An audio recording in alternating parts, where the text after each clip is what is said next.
Arcanos y Reyes es una creación literaria sonora basada en la interpretación de un contexto sincronizado espacial y cronológicamente de 1172 declaraciones de testigos, archivos audiovisuales de la toma, grabaciones de las interceptaciones a las comunicaciones militares durante la toma y evidencias balísticas y forenses existentes en los expedientes judiciales que han tratado el caso de la toma del Palacio de Justicia. Arcanos y Reyes no se presenta como una denuncia, no pretende señalar responsabilidades individuales y no debe ser entendido como prueba de ninguno de los acontecimientos relatados.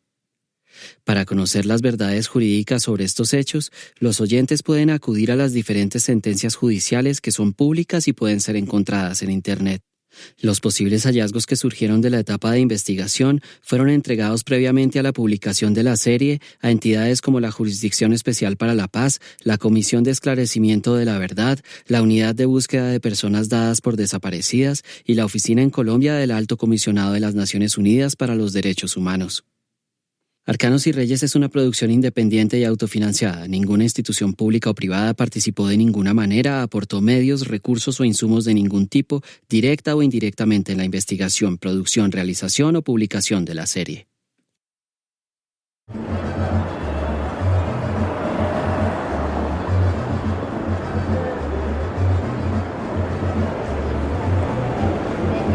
para un desayuno.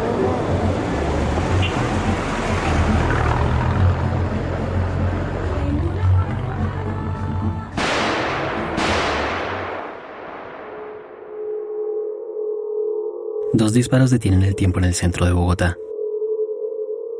Son las 11:40 de la mañana del 6 de noviembre de 1985.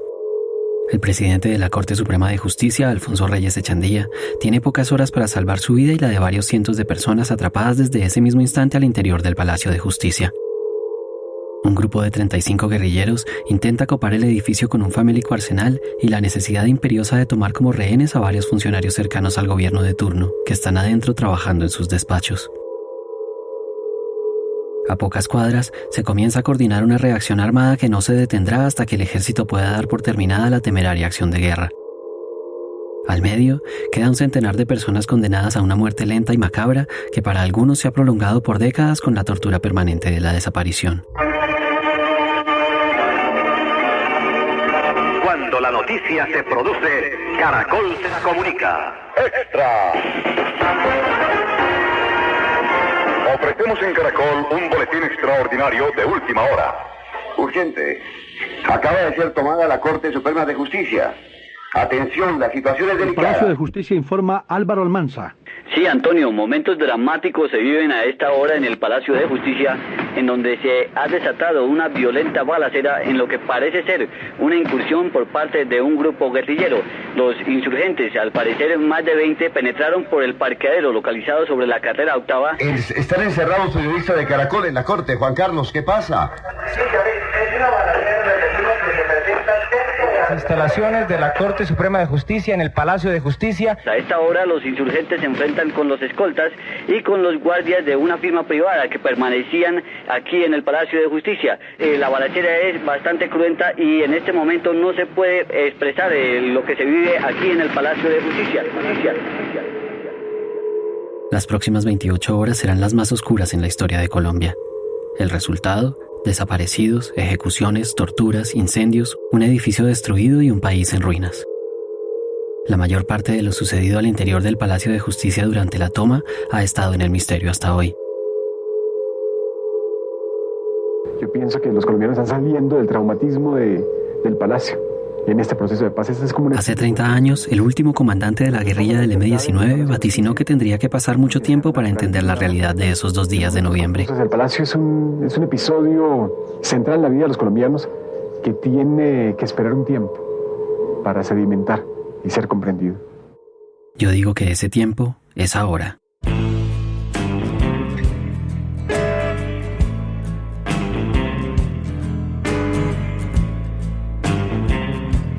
Esto es Arcanos y Reyes, la reconstrucción más minuciosa hecha jamás de la toma del Palacio de Justicia. Mi nombre es David Marín y durante los próximos 28 capítulos vamos a recorrer cada metro del edificio tomado por la guerrilla del M-19. Un asalto temerario e ingenuo que terminó en un crimen que algunos quisieron borrar con fuego.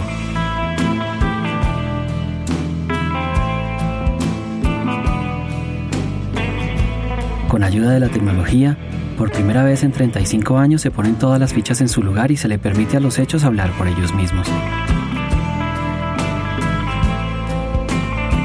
Detrás de las leyendas que han crecido en estas 3 décadas, reposa una verdad que iremos develando minuto a minuto. Si usted creía saber qué pasó en esos 2 días de noviembre, o como yo siempre tuvo dudas sobre las versiones que se han contado en todos estos años, acompáñeme a descubrir todos los secretos de una tragedia que hasta hoy no se había contado con tanto detalle.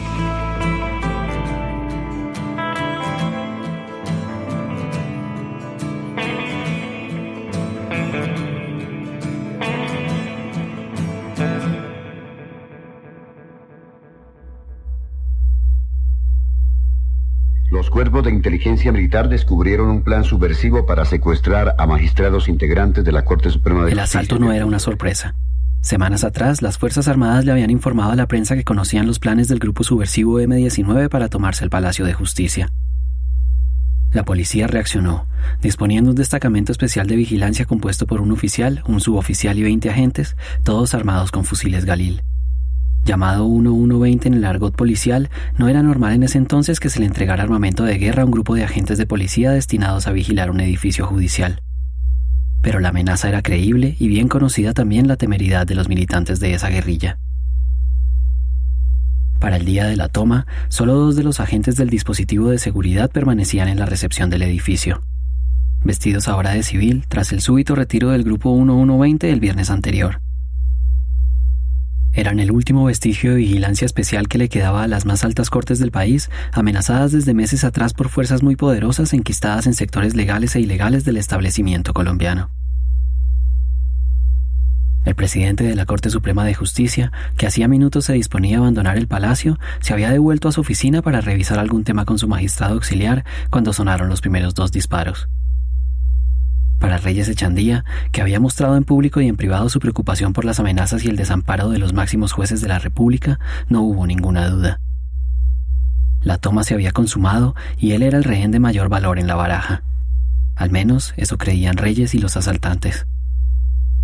Para ese instante, los guerrilleros no tenían cómo saber que se había cometido un error fatal en la marcha de aproximación al edificio que los va a condenar a todos. Para entender cómo fracasó la toma guerrillera, tenemos que devolvernos en el tiempo a las 10:30 de esa misma mañana. A esa hora, un grupo de insurgentes moviéndose desde el norte de la ciudad en 3 automóviles se detiene sobre la carrera octava a la altura de la Plaza de Bolívar. Descienden 8 personas. 6 de ellas están por entrar al Palacio de Justicia, vestidas de civil y escondiendo armas y explosivos. A la cabeza de ese grupo de rebeldes está un guerrillero curtido en la lucha armada. Salimos en 3 carros, automóviles. Este es Lázaro. ¿Quiénes salimos allí? Salió el grupo de filtración. Está Leonor. Está Josué. Josué, él entra también en ese grupo. Leonor, Pilar y Natalia. La mayoría de mujeres, ¿cierto? Los 2 hombres que vigilan desde lejos el ingreso de los infiltrados ven alejarse entre el grupo disperso de 6 insurgentes a 2 mujeres que son sus parejas sentimentales. No tienen cómo saber que será la última imagen que conserven de ellas con vida. Ellos quedan y se ve, compañeros, y seguimos nosotros hacia el sur, hacia la casa del sur. Con sus compañeros adentro, el resto de los rebeldes comandados por Lázaro se aleja en los vehículos hacia el sur de la ciudad. Tienen una cita en la calle Sexta Sur, pactada para las 11 de la mañana. Concentrados hace pocos días en una casa de familia del barrio Calvo Sur, varios guerrilleros terminan los preparativos de la operación militar más importante que se han planteado en todos los años que tiene el M-19. Para los vecinos, los nuevos habitantes de la casa son una pareja joven y el conductor de un pequeño camión con la carrocería excepcionalmente baja que permanece cada noche allí estacionado, pero parte todos los días temprano con el jefe del hogar. Dentro de la casa, una disciplina de hierro permitía mantener en completo secreto a 2 docenas de insurgentes que se alimentaban 3 veces al día, utilizaban todos el mismo baño y preparaban bombas de fabricación casera. Mientras Mientras el grupo de Lázaro se acerca a la casa, comandos urbanos del M-19 han entregado en las cercanías un camión de acarreos que se han robado ese mismo día, solicitando un servicio para el barrio Pablo VI. Ahora son 2 los camiones estacionados frente al escondite de los subversivos. Llegamos tipo casi 11 de la mañana allá. La caravana que ha dejado a los infiltrados que entraron primero al palacio esa mañana llega unos minutos antes de las 11 a la calle Sexta Sur. Por seguridad, solo uno de los hombres que van en los 3 carros conoce la ubicación exacta de la casa donde se oculta el comando. Había un puesto de control. Nosotros no llegamos con los 3 carros, a la casa, sino nos quedamos 2 cuadras hacia abajo. Había una panadería que se llama Lux, una cosa así. Ahí cuadramos los carros. Dejándolos allí instalados, Lázaro camina sin que lo vean sus hombres 2 cuadras hacia el oriente. En el barrio ya lo conocen, pues ha estado visitando la casa con frecuencia. El único autorizado para bajar e ir a la casa soy yo. Porque yo estoy al frente, ya me conocen los vecinos y todo. Entonces yo llego allá, me presento ante Lucho. Luis Otero Cifuentes, comandante del M-19. Lucho Otero, que era el mando militar nuestro. La llegada de Lázaro a la Casa del Sur coincide con el momento en el que una guerrillera, haciendo de periodista, está terminando de tomar las fotos del comando Iván Marino Ospina. Presento al compañero y me regaña a Lucho. No teníamos para un vestido, yo no tenía vestido, yo iba en un buzo, blue jean y tenis. La mujer no tiene experiencia de combate y tampoco es periodista, pero está allí para registrar en fotos y videos la que ellos consideran será la grande, la madre de todas las acciones de guerra del M-19, la operación para acabar con todas las operaciones. Compañero, ¿y usted por qué va así? Usted va a entrar de frente, usted tiene que entrar con vestido de paño, ¿qué pasó? Le dije, no alcanzó la plata. No hubo plata, ¿y cómo? No hubo plata. Y él hace una cosa, se desviste, está en vestido de paño, se desviste, me entrega el vestido de paño y yo le entrego mi ropa. En las fotos de Paula, que más tarde quedarán en manos de las autoridades, se ve a Luis Otero ya vestido con el buzo de Lázaro.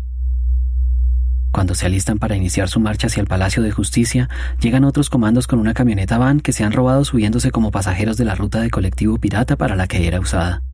Y Lucho dice, ¡jueputa! ¿Cómo van a traer este carro con fuelle? Es decir, ese es un carro que tiene el vidrio aquí y tiene una ventanita acá. Un vehículo con esas ventanas que en lugar de deslizarse hacia el lado o hacia abajo, se despliegan un poco hacia afuera dejando apenas espacio para que entre algo de aire.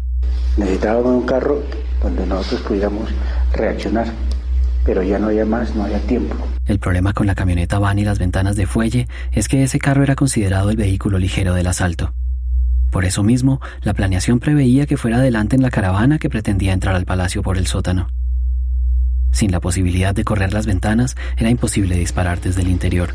Entonces me dice, bueno, listo, y empezamos a empacar los carros. Con sus compañeros ya infiltrados en el edificio, portando armas y explosivos, la operación del M-19 no tenía vuelta atrás. El orden de marcha que estaba previsto para el palacio era el siguiente. Nosotros damos punta de vanguardia, porque llevamos armas ligeras, todos llevamos subametralladores, UCI, y una checa con 5 proveedores. Las UCI llevaban 3 proveedores cada uno con 32 tiros, porque era el grupo que iba a chocar y que iba a resguardar la marcha de los carros. La noche anterior, mientras afinaban los últimos aspectos de la operación, habían decidido cambiar un detalle pequeño en el plan de marcha. Considerando que la ruta que estaba marcada por la carrera 9ª pasaba frente a las garitas de la cárcel distrital, desde donde un guardia perspicaz podía sospechar alguna cosa al ver pasar la caravana de camiones, pensaron que sería mejor escoger otra ruta.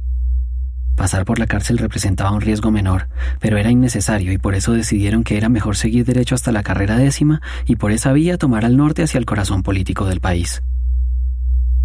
El afán de las últimas horas hizo que Luis Otero, la cabeza de toda la operación, olvidara darle la orden al conductor de la camioneta van, la que iría en punta, de seguir bajando por la calle de la casa hasta la carrera 10ª, sin girar por la carrera 9ª hacia el norte, como estaba planeado hace días.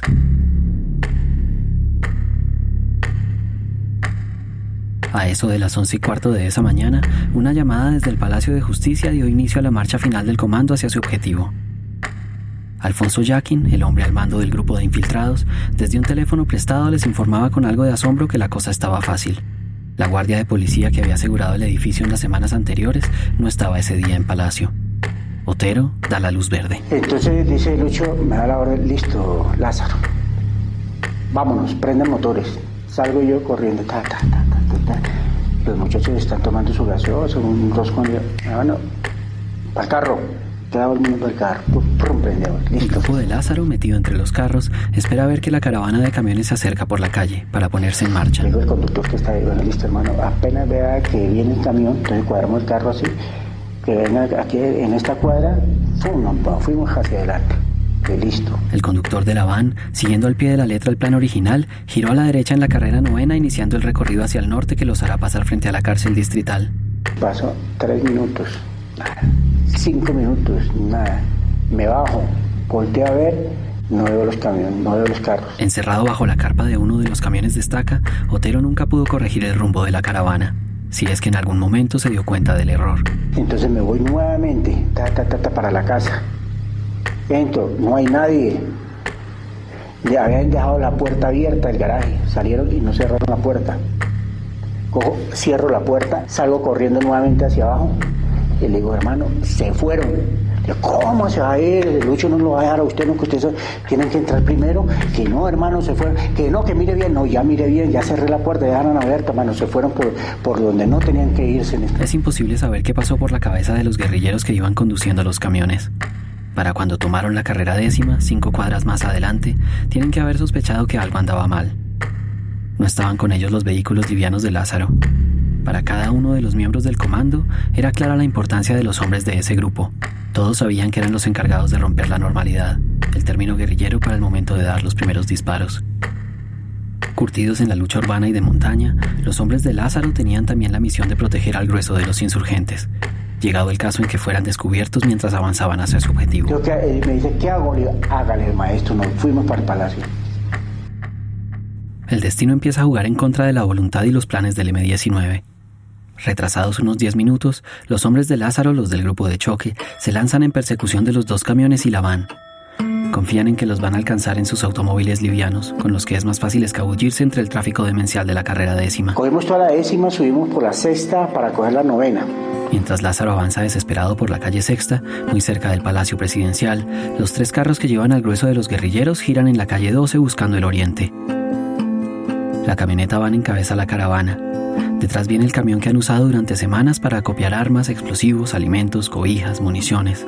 Es el mismo que los vecinos han visto a diario, estacionado frente a la casa desde que llegaron a vivir la pareja y su conductor. Cerrando el grupo, va el segundo camión para el que no hubo tiempo de recortar las varillas que sostienen la carpa de la carrocería, como habían hecho con el otro. Cuando la van y el resto de la caravana alcanzan la zona del Palacio de Justicia, los 2 policías que restan del operativo especial de seguridad abandonan su puesto en la recepción del edificio. A esa hora, justo antes del almuerzo, Audías Beltrán y Edgar Torres, los 2 policías, solían salir a comer empanadas. Una rutina que los guerrilleros conocían bien y esperaban explotar a su favor. Una mujer que acaba de salir del Palacio de Justicia por el estacionamiento camina hacia el norte por la acera oriental de la carrera 8ª. Es Herminda Narváez, una de las asistentes del presidente de la Corte Suprema de Justicia, Alfonso Reyes Echandía. Va a cumplir con algunas diligencias para su jefe.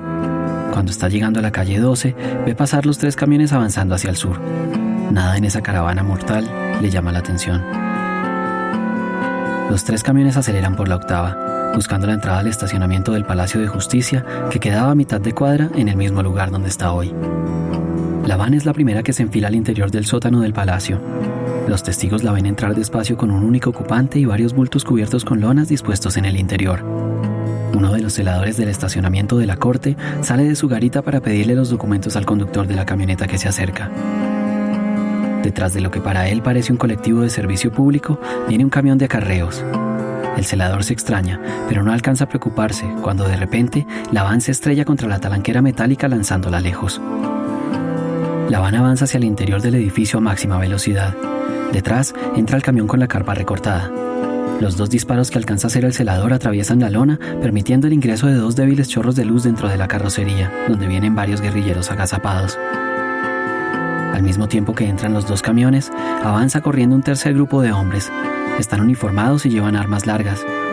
Uno de los guerrilleros abre fuego sobre el celador de la talanquera, que está disparando hacia los camiones que están adentro, dándole muerte. Otro insurgente lanza una granada de fragmentación que termina con la vida del segundo celador del sótano. Inmediatamente detrás de los hombres de a pie avanza el tercer camión. Con los ruidos de la talanquera y los primeros disparos, todos los ojos de las personas que están en el sótano apuntan hacia la puerta del estacionamiento. Algunos alcanzan a ver el ingreso del tercer camión y graban en su memoria el momento en el que la carpa se traba con las lámparas del techo y los ductos que están en la zona de ingreso. Unos segundos después de caer muertos los celadores, se produce la primera baja de los asaltantes. Jorge, un guerrillero que ha entrado en la estaca del segundo camión, avanza agachado hacia afuera de la carpa. Hay afán por abandonar el vehículo que ya se detuvo. Gritos y órdenes se confunden con el ruido ensordecedor de armas largas, disparando dentro del sótano convertido en caja de resonancia. Justo cuando está por saltar, una bala atraviesa desde la cintura hasta el hombro izquierdo al más joven de los 35 guerrilleros que componen el comando. Uno de sus propios compañeros ha accionado por error el fusil dentro de la carpa. Cuando Jorge cae al piso, ya está muerto.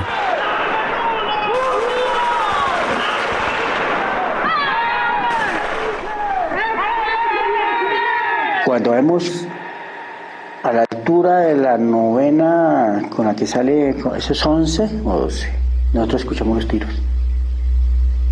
Los compañeros ya se han entrado. El grupo de Lázaro se baja de los carros cuando el trancón por la carrera novena hacia el norte los detiene por completo.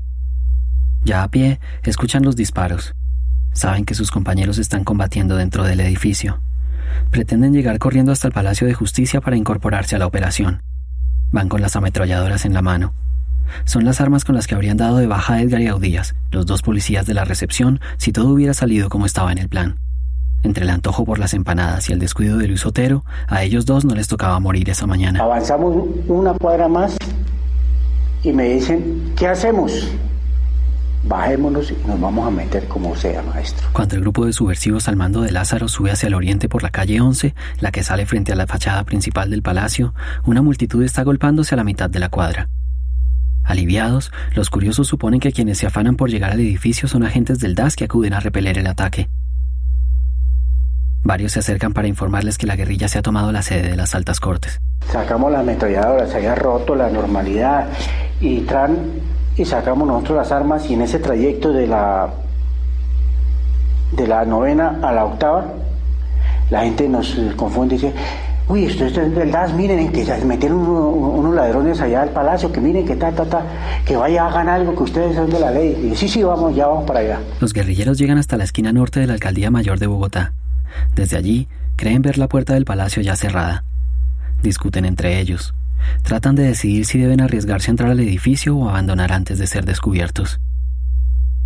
El volumen de fuego que se escucha desde el interior y la llegada de los primeros soldados del batallón Guardia Presidencial los desanima. Saben que son imprescindibles, pero entienden que si lo intentan, van a morir en el fuego cruzado. Y me dice Orán, que es el segundo del mando, dice, Lázaro, ¿qué hacemos? Nos vamos a meter. Dije, pero mire que ya cerraron la puerta. La puerta efectivamente ya estaba cerrada. La entrada principal del palacio era una gran puerta de doble hoja. Lázaro y sus hombres, en un ángulo muy cerrado sobre la fachada del palacio, ven la puerta derecha cerrada y asumen que sus compañeros han bloqueado por completo el acceso. Ahí hay una refriega y está la Guardia Presidencial. Creo que había una entrega credencial y no sé qué. Eso era ajeno a la situación, pero sí están apostados donde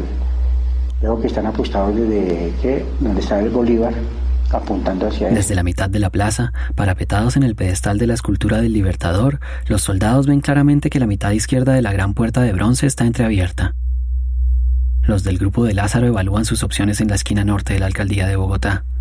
Llevan en el brazo falsos brazaletes para pasar como miembros de organismos de inteligencia, pero no podrán mantener esa fachada por mucho tiempo. La plaza y los bajos del edificio Líbano se van llenando de soldados, policías y agentes secretos. Sobre la apreciación incorrecta que tienen de la puerta principal ya cerrada, deciden que es imposible usar esa vía para meterse al edificio. Solo les queda el sótano. ¿Qué hacemos? Digo, metámonos por abajo, para los carros. Digo, ¿usted qué hacen aquí cubriendo? Y no, yo trato de ver y le doy una señal para que nos metamos por abajo. No, abajo ya había una refriega y lo que yo analice es, nosotros nos matan. porque quedamos en mitad del fuego cruzado. El grupo de Lázaro, operando frente a centenares de personas y a plena luz del día, toma la decisión de abandonar el lugar. Sus compañeros están a solo unos metros. Pueden escuchar las arengas y sus gritos de guerra. 2 de ellos, Abraham y el mismo Lázaro, tienen adentro a sus mujeres. Pero el tiempo se agota y las posibilidades de ser descubiertos aumentan con cada segundo. Aquí nos quedamos. Aquí se empezó a perder por parte nuestra esa ocupación. Militarmente perdimos. Yo lo sentí así. Cuando me retiré nuevamente al acto, ninguno teníamos para pasar. Y nosotros con las armas. La gente decía, ¿por qué se retiran? Usted, ¿por qué no van allá? Con gestión en ese momento nos retiramos en bus. Dimos las armas en las maletas y nos fuimos. La suerte queda echada para los más de 3 centenares de civiles, magistrados, empleados judiciales, personal de servicios, visitantes y contratistas al interior del Palacio de Justicia. Muchos de ellos estarán muertos antes de terminar el día.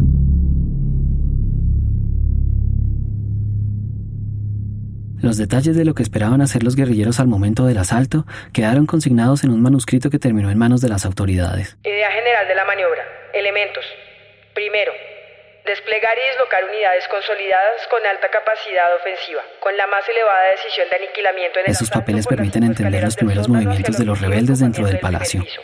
El título de ese documento decía Idea general de la maniobra. Segundo, el plan del M-19 consistía en copar rápidamente el edificio, buscando avanzar sobre el 4º piso, donde estaban las personalidades de mayor importancia. A su paso por el 2º piso, tenían que buscar a la esposa del ministro de gobierno y al hermano del presidente, los rehenes que garantizaban que el palacio no fuera retomado a sangre y fuego. Nunca se plantearon ninguna forma de retirada diferente a una negociación con el gobierno. Militarmente, era imposible abandonar la posición. Hablamos de tener 2 personas importantes, familiares del gobierno, que era el hermano del presidente y que era la esposa del ministro del Interior. ¿Para qué? Para garantizar que la confrontación armada no se extendiera tanto. En síntesis, su misión fundamental es el asalto al sótano y la puerta principal, concentrando en un solo lugar a todas las personas allí presentes, bien en el auditorio, la oficina 115 o la oficina de auxiliares. Desplegados por la sede de la corte, otros comandos tenían que reunir a toda la gente en diferentes oficinas de los distintos pisos, especialmente en la primera y la 4ª plantas. Esto se hacía después de que nosotros evacuáramos gente. Usted sale, usted sale, usted sale, usted se queda, usted sale, usted sale, usted se queda. Salen las mujeres, salen los ancianos, salen hay orden, también eso hay orden de prioridades, salen los niños primero que todo. Si hubiesen niños dentro de eso, salen primero los niños. Salen las mujeres embarazadas, salen las mujeres que están allí, sale Es decir, eso, para que nos da a nosotros un mayor control militar dentro. Y se va a quedar específicamente lo necesario. Nunca consideraron defender largo tiempo la zona baja del palacio. Controlado por completo el edificio, abandonarán el sótano y el 1er piso, demoliendo las escaleras que permiten el acceso a los pisos altos, para enfocar su defensa en la zona superior del palacio. Nosotros, el 1er piso iba a estar limpio. Llevamos unas cargas a montón para volar las escaleras y neutralizar para que no entraran por escalera. Y desde el 2º piso íbamos a controlar la entrada de la gente y la salida. El 2º pelotón irá al asalto y control del 3º y 4º pisos. Su misión fundamental es tomar los rehenes fundamentales que estén allí.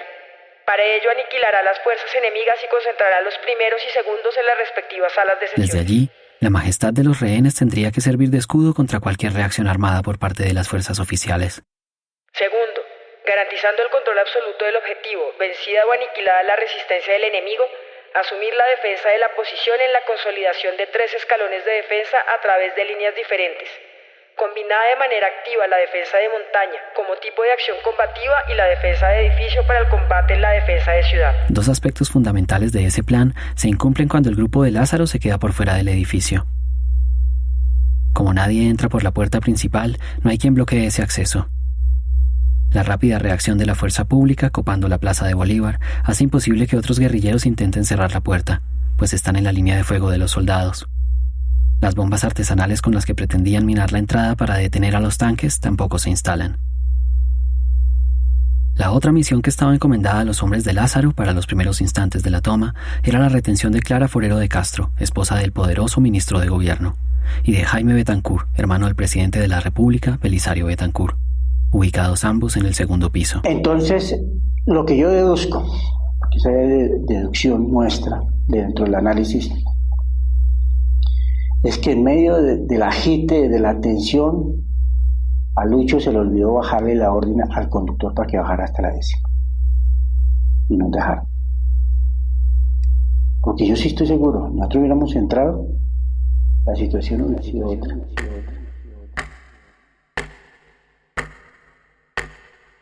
Empieza una doble cuenta regresiva.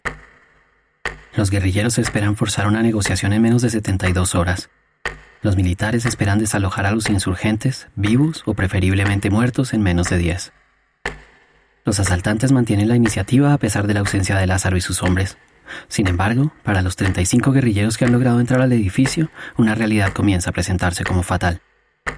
Va a ser imposible defender militarmente el objetivo. Ahora más que nunca, la vida de sus rehenes y la suya depende de que más temprano que tarde desde el gobierno se ordene el cese al fuego y se proceda a una negociación. Esperan que todo salga igual a como se dieron las cosas hace casi 6 años, cuando se tomaron la embajada de la República Dominicana. Esa vez, el diálogo se impuso. Guerrilleros y civiles salieron de la casa antes de cualquier intento de retoma por parte del ejército.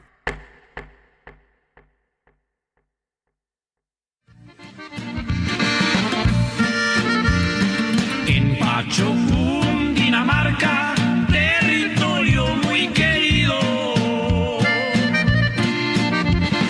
Gonzalo Rodríguez Cacha, hijo de pobres nacido, llegó a tener tanta plata por fortuna o por castigo.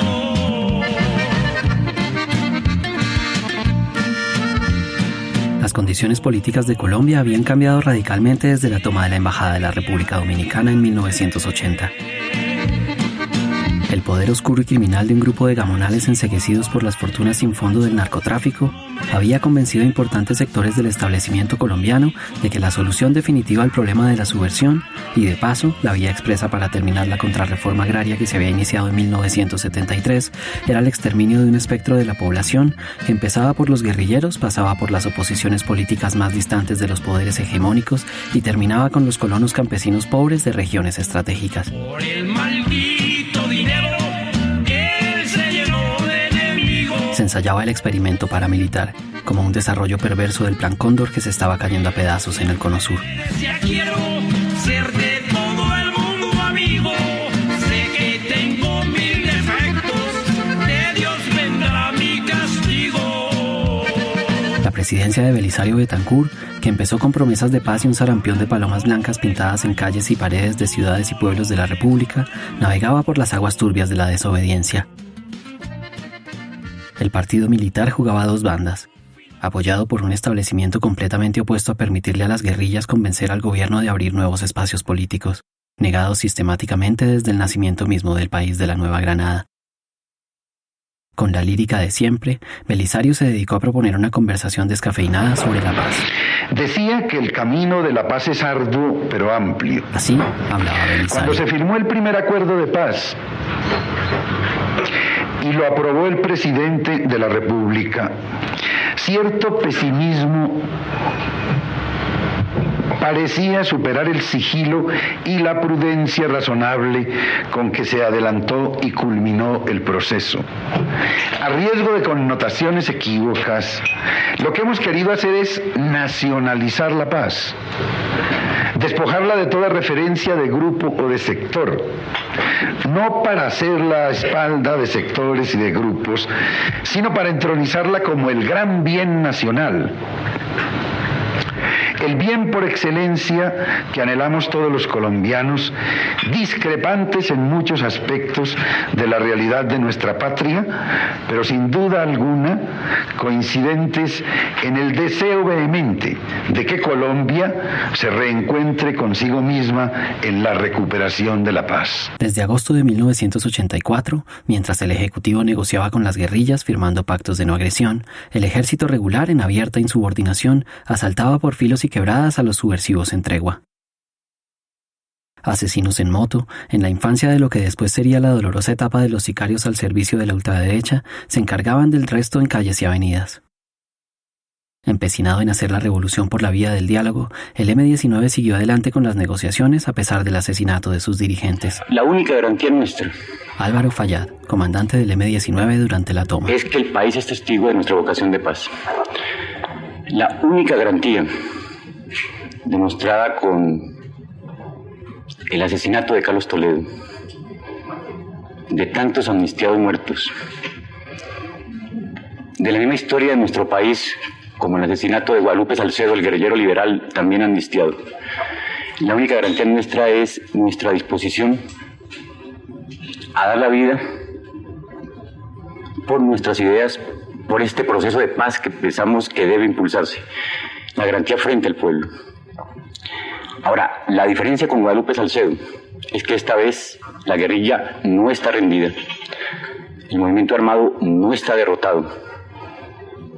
El apoyo popular es más creciente y que detrás de los hombres que mueran viene una fuerza que no ha entregado sus armas. El primero que no supo leer el momento histórico de Colombia fue el mismo Belisario, que confió en la obediencia de su alto mando sin entender que una nueva fuerza en el escenario político, que pelechaba en los bolsillos sin fondo de los mal llamados mágicos, ya había reclutado odios y lealtades en las filas del oficialato.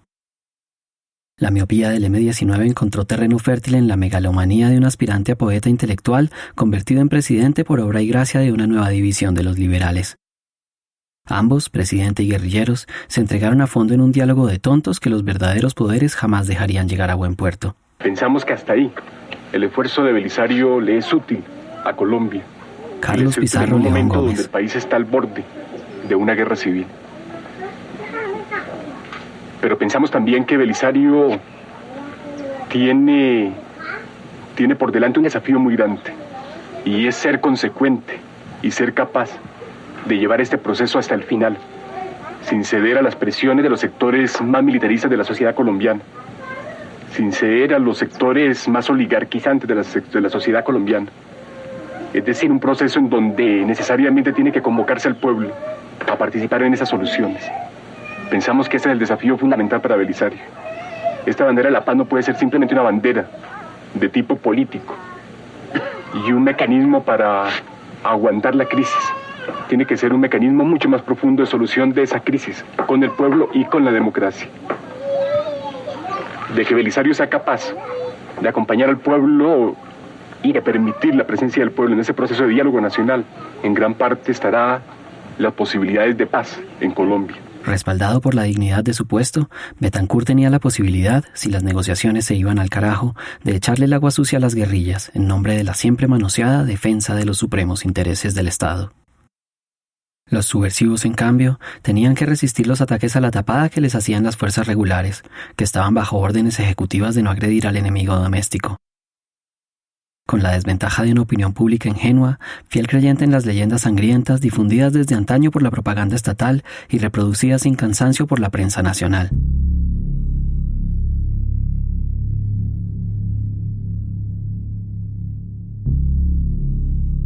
En noviembre del 84, un año antes de la toma del Palacio de Justicia, la guerra sucia de las Fuerzas Armadas, saboteando el esfuerzo de diálogo de Betancourt y las guerrillas, apretó el paso con el asesinato de varios líderes sociales y violentos hostigamientos a los campamentos de los guerrilleros en tregua. Para diciembre, los esfuerzos del M-19 por llamar la atención de los medios y la población sobre la evidente insubordinación de los militares estaban perdidos.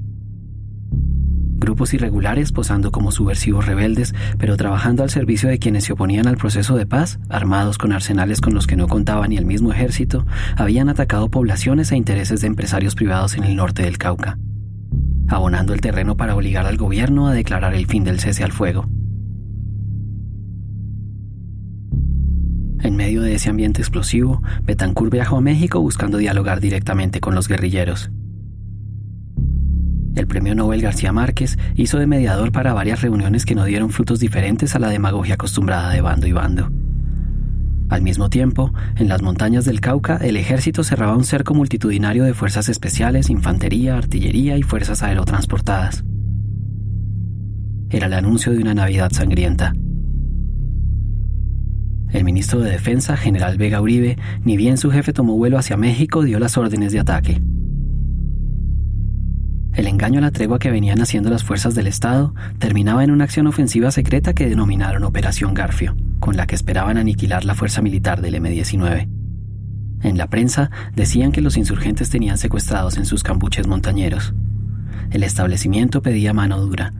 Los Estados Unidos, metidos de cabeza en su guerra fría contra el eje soviético, respaldaban abiertamente la actitud de los militares. Mientras Betancur prometía cosas imposibles en México, las tropas del Estado avanzaban sobre esa fortaleza natural que son las montañas del Cauca. Los combates se prolongaron por días. La guerrilla se refugió en un laberinto de túneles cavados a mano, desde los que podían atacar al ejército a corta distancia y desaparecer.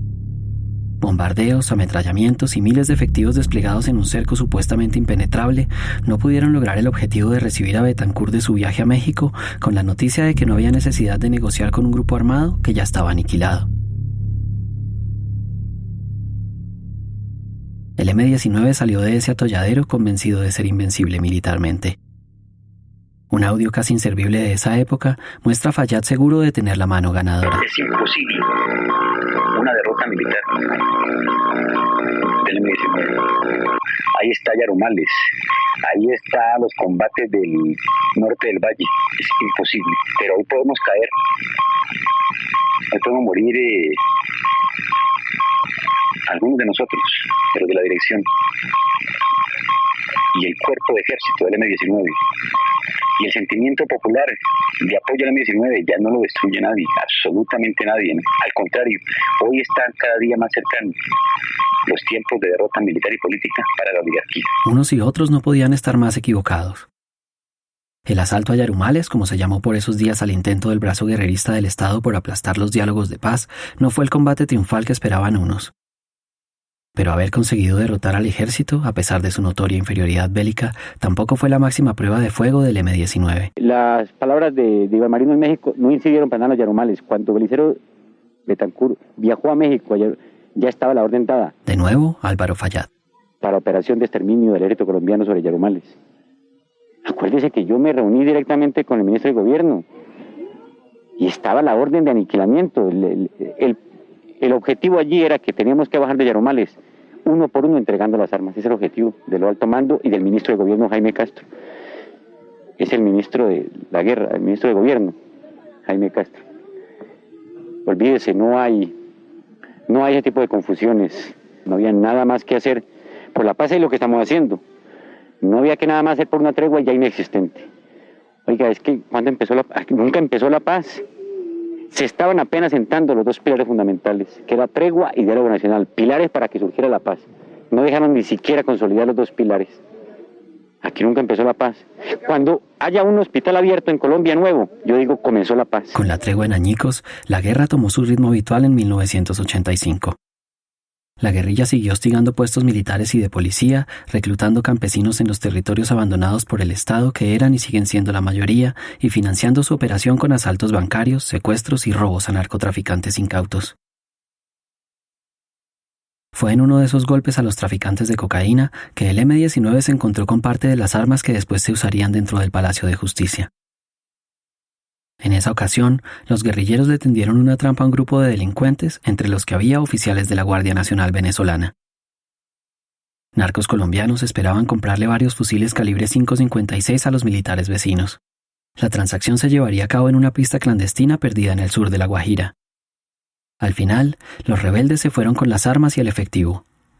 A la cabeza de ese asalto estaba precisamente Lázaro. Entonces llegamos a Barranquilla en avión, llegamos a Fundación, y en Fundación teníamos el primer contacto que nunca nos llegó.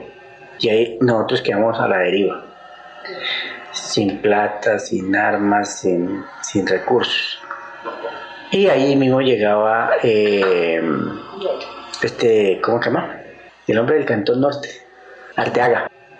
Y Arteaga llegó con sus recursos propios y era el que nos dio la manejo. No, yo tengo tanto, miremos a ver qué hacemos. Entonces él llegó y dijo, bueno, vamos a contratar vámonos para Bosconia, que es más barato. Entonces nos fuimos para Bosconia y allá nosotros llegamos todos así al sitio. De paso, que esto y lo otro. Mientras Arteaga se fue para Barranquilla, consiguió unos recursos, consiguió 2 pistolas y empezamos nosotros a asaltar camiones de carga y llevarlas, y ya las teníamos vendidas.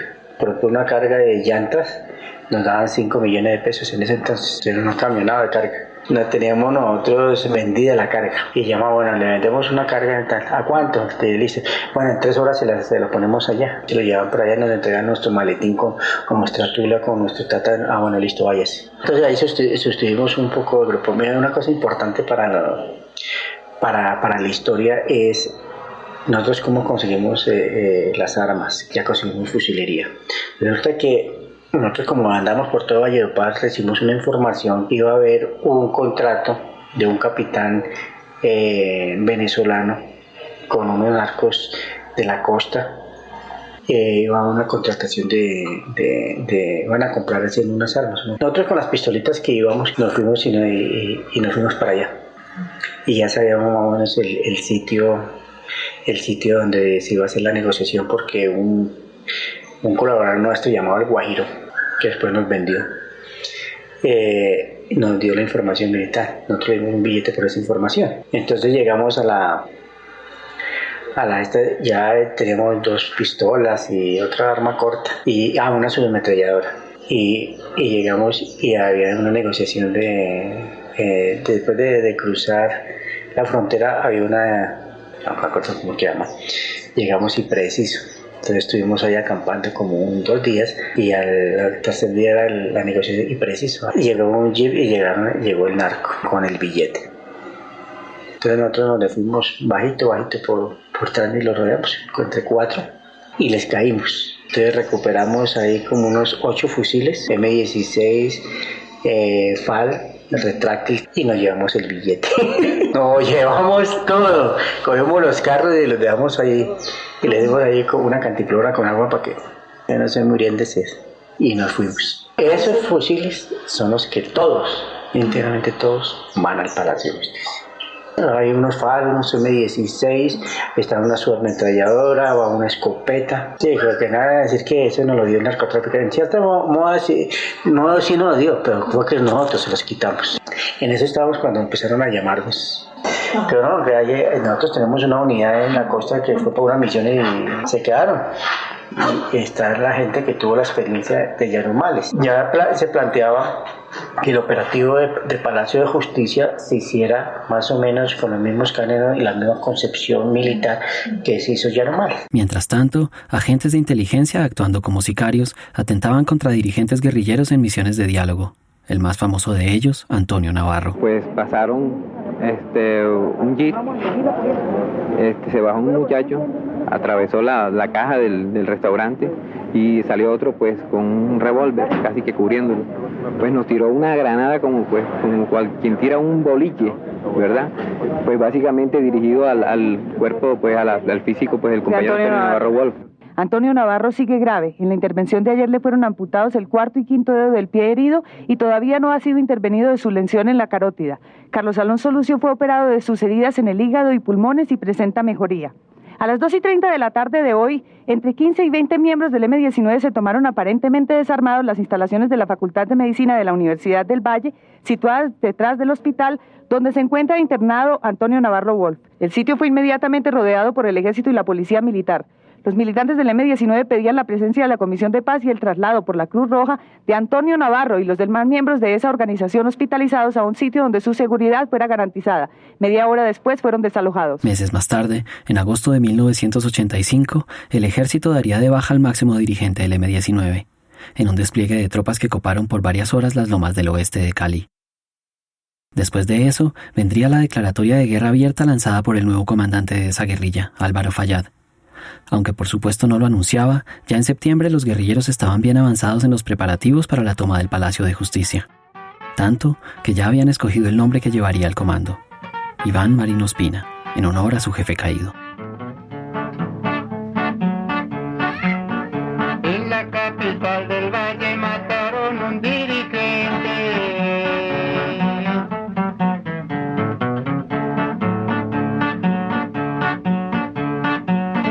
Se llamaba Iván Marino, era un hombre inteligente, pero murió combatiendo como mueren los valientes. Son tantos y tan abultados los hechos de guerra ejercidos desde el gobierno, por las Fuerzas Armadas, por los partidos tradicionales, por el Congreso, que era realmente inútil seguir nosotros diciendo a la Colombia que tenía la paz asegurada en este gobierno y con esas fuerzas políticas actuales al mando del Estado. La consigna de guerra a muerte alcanzó su punto de ebullición con una seguidilla de acciones temerarias que dejaron mal parado al ejército frente a la opinión pública. La primera sería en Armenia, en la sede del batallón Cisneros, donde varios guerrilleros entrenados en técnicas vietnamitas de infiltración se habían adentrado en la instalación militar, atacando por sorpresa a la tropa desprevenida desde posiciones al interior de la base. Un verdadero golpe bajo al orgullo de los militares.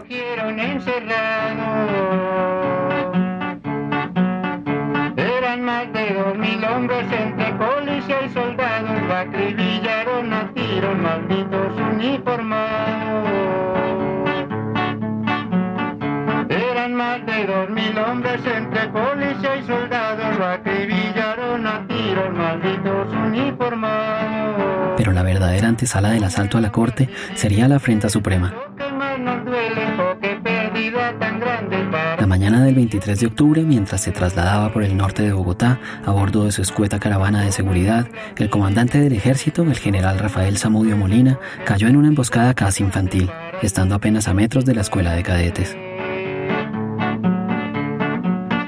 Sienta el general Zamudio, cree que ha hecho una gran acción. Organice la maleta y se vaya de esta nación antes que una metralleta le traspase el corazón.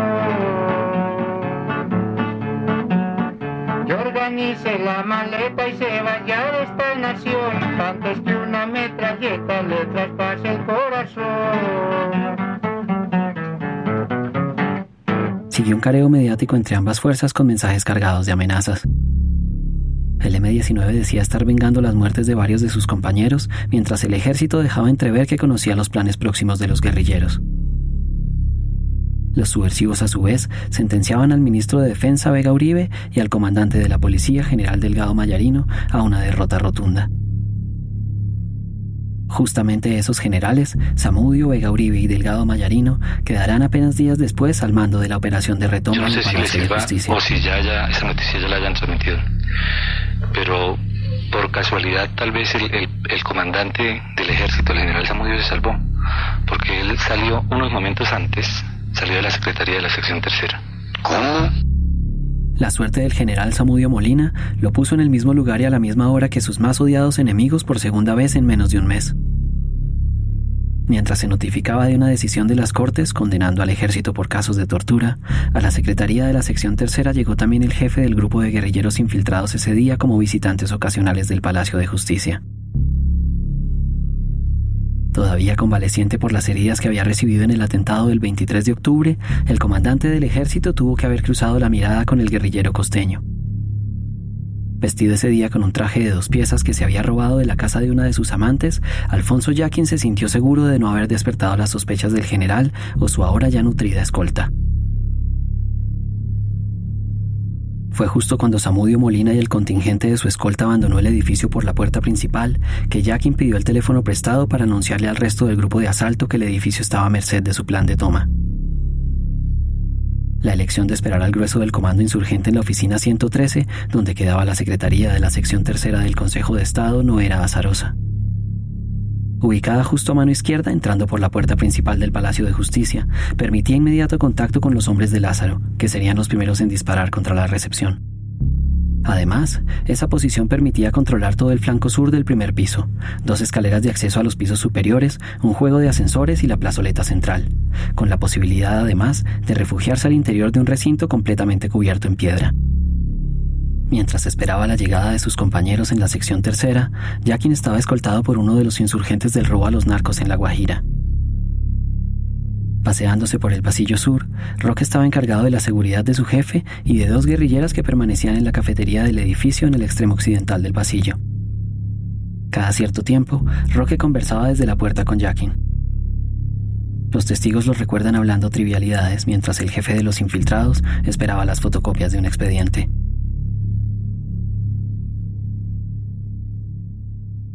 Un periodista de RCN Radio está a 3 pasos de la oficina donde espera al comandante de los guerrilleros cuando se escuchan los 2 disparos que hace el celador en el sótano. Álvaro Almanza corre despavorido, refugiándose primero en la recepción. Segundos después, los celadores que huyen lo sacan del edificio. El reportero alcanza a grabar algunos audios de esos primeros momentos. El afán de chiviar a la competencia infló la imaginación del periodista que transmitió su grabación varios minutos después desde la Alcaldía Mayor de Bogotá. Sí, Antonio, momentos dramáticos se viven a esta hora en el Palacio de Justicia, en donde se ha desatado una violenta balacera en lo que parece ser una incursión por parte de un grupo guerrillero. Los insurgentes, al parecer más de 20, penetraron por el parqueadero localizado sobre la carrera 8ª. A esta hora los insurgentes se enfrentan con los escoltas y con los guardias de una firma privada que permanecían aquí en el Palacio de Justicia.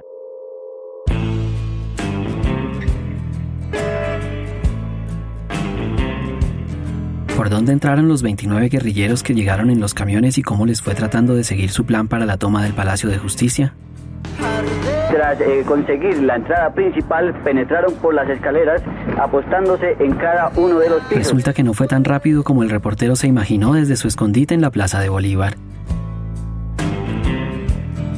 Esos detalles en el segundo episodio de Arcanos y Reyes.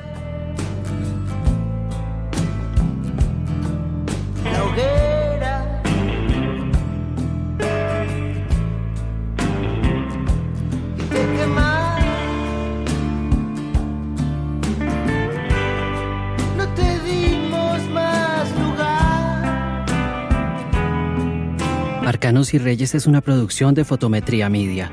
La investigación, dirección, realización y narración son de David Marín. Alejandra Padilla hizo la producción de campo y persiguió algunos de los materiales más reveladores de todos los que se utilizaron para la serie. La pueden seguir en @OfeliaBuenavida. Muchos de los audios son grabaciones aportadas a las investigaciones en 1986 o testimonios de los sobrevivientes a la Comisión de la Verdad de la primera década del siglo XXI. Algunas declaraciones fueron recreadas por actores naturales. Un grupo inmenso de personas ayudaron de 1000 maneras para que Arcanos y Reyes viera la luz después de 4 años de trabajo. Entre ellos, aunque no son todos, Roxanne Medina, Marta García, Laura Guzmán, Juliana Ojeda, Emma Zapata, Ángela López, Marcela Briceño, Camila Mendoza, Marcela Escobar, Carolina Rosas, Tatiana Tocora, Mariana Cortés, Alejandra Valdés, Camila Celis, Gecko Cubides, Saray Vázquez, Miriam Rodríguez, Maritza Blanco, Clara Londoño, Alexandra Sandoval, Camila Ortiz, Marco del Valle, Yesid Reyes, Edison Acosta, Manuel Villa, Ramón Jimeno, Rafael Marín, Juan Manuel Laverde, Camilo George, Juan Francisco Beltrán, Francisco Villa, Efraín Padilla, Felipe Caicedo, Mario Ruiz, Eduardo Pizarro, Fabio Mariño, Darío Villamizar, Néstor Trujillo, Juan Sebastián Villa, Guillermo Gómez, José Plata, Gustavo Arenas, René Navarrete y muchos más que no quisieron ser nombrados. Hicieron posible este y todos los episodios de Arcanos y Reyes. La música original es de la banda argentina Los Espíritus con Perdida en el Fuego. Los encuentran en todas las plataformas y el resto de su catálogo es igual o mejor que este temazo. Vayan a buscarlos. Si les gustó el podcast, no olviden seguirnos, dejar un comentario, dar like, compartir, contarle a todo el mundo y recomendarle a 2 personas que nos den play. Nos encuentran en todas partes como Arcanos y Reyes. Esto fue Arcanos y Reyes, episodio 1. Gracias y hasta la próxima.